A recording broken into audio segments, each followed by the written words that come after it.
Bugun AQSh prezidenti Donald Tramp Eron hududida amalga oshirilgan murakkab harbiy qutqaruv operatsiyasi haqida yangi ma'lumotlarni oshkor qildi.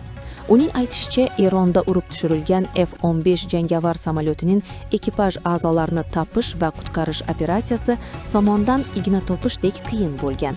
Ma'lumotlarga ko'ra, amerikalik uchuvchi tog'li hududda dushman nazoratidagi hudud ichida yashirinib yurgan va uni topish uchun AQSh razvedkasi hamda maxsus kuchlari birgalikda keng ko'lamli operatsiya o'tkazgan.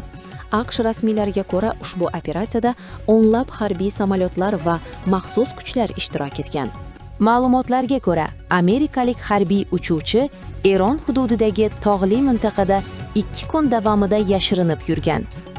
AQSh Markaziy razvedka boshqarmasi, ya'ni IAA, uning aniq joylashuvini aniqlash uchun maxsus chalg'ituvchi operatsiyalar ham olib borgan.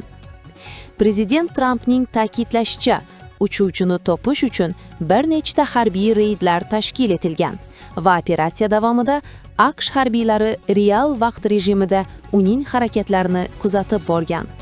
Natijada maxsus kuchlar tomonidan yuqori xavf ostida bo'lgan hududdan uchuvchi muvaffaqiyatli olib chiqilgan. Prezident Tramp ushbu operatsiyani AQSh harbiy tarixidagi eng murakkab qutqaruv operatsiyalaridan biri deb baholadi. Uning so'zlariga ko'ra, operatsiya davomida amerikalik harbiylar dushman hududida uzoq vaqt davomida harakat qilgan va bu jarayon katta xavf bilan bog'liq bo'lgan.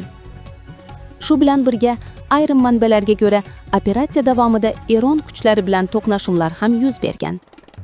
Mutaxassislarning fikricha, bu voqea AQSh va Eron o'rtasidagi harbiy keskinlikning hali ham yuqori darajada ekanini ko'rsatmoqda.